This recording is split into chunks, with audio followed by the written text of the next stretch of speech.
Welcome to this week's episode here at Armadale Auto Parts. I've got two feature vehicles this week. First one being Craig's daily driven hot rod.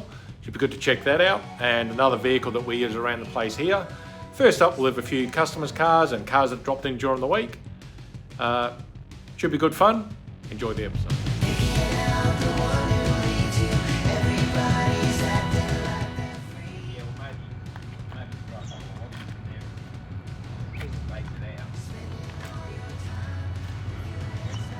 Maybe two on there and one on there. You know. Well, I don't know. It's hard to tell, but maybe do get two.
Alright.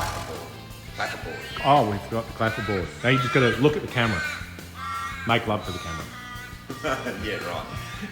Alright, so here we are. This is Craig's 25 Dodge? Yes. Of sorts, yeah. Yes. That part is. Yeah, that bit is. And that's the main thing. So Craig told us Really quickly, a bit about your car. It's based on a 25 Dodge, that's exactly the same cow that we used on my stick shift. I started building this 8-9 years ago. Finished it 7 years ago.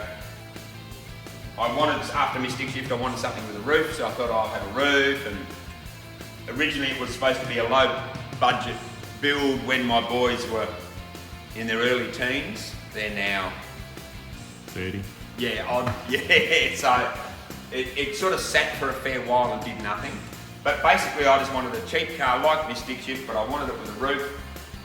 I also wanted to see how small I could build the car and still have all the mod cons, as much as you can have in something this size, and use it every day. So I've driven it nearly every day for 7 years now. It's just about to click over 95,000 Ks. Yeah, okay. And you've been across the country Been how many across times? the country twice in it, been out to the salt.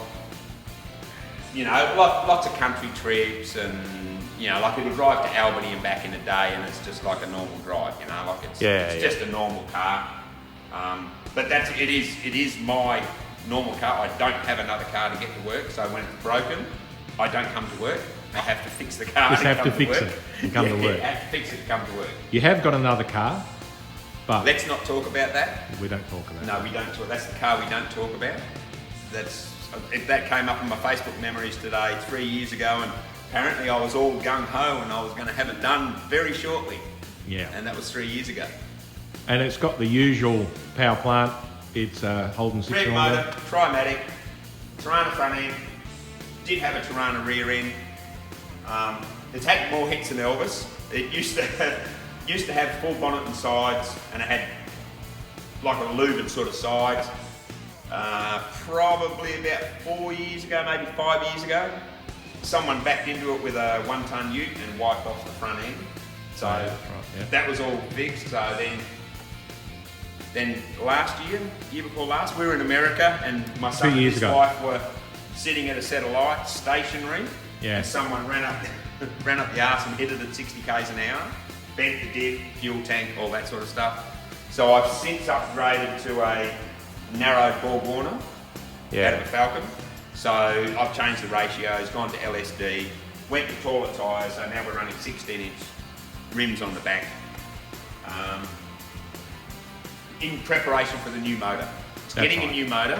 So this motor that's in it is the $400 motor that could. That's the little motor that could. So it's doing really well, but you're going to build up a new motor using the aluminium cylinder head that we opened last week in our unboxing. I'm treating myself. I've never spent this amount of money on a motor before, ever.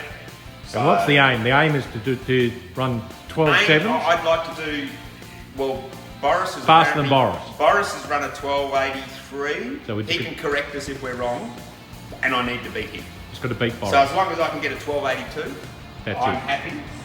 So good to have an aim or a target. A goal. Yeah, that's it. That's what. But I still want it so that I can drive it every day. It still has to be an everyday car. And the thing is, I mean, I've driven it a few times here and there. It's a really fun car to drive. You get in, it's like driving a go-kart. Yeah. It's really good fun to drive. Oh, it is. It's like it handles, it sticks to the road. Like, roundabouts is like one hand, and you can go through a roundabout at 80 k's an hour, and it's sort of only a quarter of a turn and you're around it. And it goes really well. So, but yeah, it's just a fabricated chassis. That was original, and like this section here back was the back of a front seat of a Tourer we picked up at Kennington Swap Meet once. Yeah. And so just sort of joined everything in. Originally I was building it without a roof because we were just building it up out of all the stuff we had lying around at home. Yep. And then I sort of went, oh no, it needs a roof, so then we made it so that I made all this section, used a VC Valiant station wagon roof skin for the roof, and hammer formed all of these bits. Then had to make new door skins because I lifted this up to make the doors a little bit higher. Then made new windshield posts. Then made the windshield because it didn't match the posts, and it just sort of went on from there. But I just sort of wanted to just proved to myself that I could build basically everything on the car myself. And it's a personal thing. I didn't want to buy a lot of off-the-shelf store-bought parts. Yeah. So I wanted to use, it's a Jag steering column. Even the gauge panel, the aluminium gauge panel. Well, I made that. I hammer formed that out of sheet aluminium to make it look like a cast aluminium gauge panel. Yep. So the seats are made. Drew Menzies, he did the upholstery for me, and the curtains. I think I did one trip over east without the curtains, and that gets quite windy, so we put the curtains in, and when I did that, you can drive it anywhere, and my wife will come with me, and she'll happily she'll go to Bunbury and back in it. She's been that far, okay. But she won't do across the Nullarbor. No. That's not going to happen. That's what aeroplanes are for. That's exactly right. Yeah. Very cool. All right. Yeah. So now what I'll do is I'll do some feature stuff and show everyone what it's all about. Yep. Thank you, sir. So the second feature vehicle is one we picked up at Northern Swap Meet, I don't know, about 3 or 4 years ago. All we did was put a battery in it. It's been fine ever since. We've been using it for heaps of different things. But last week went to use it. Nah, I didn't want to go, didn't want to know about it. So this week we put a new belt in it, new solenoid, gave it a clean up, and now she's working again. Have a look at the feature.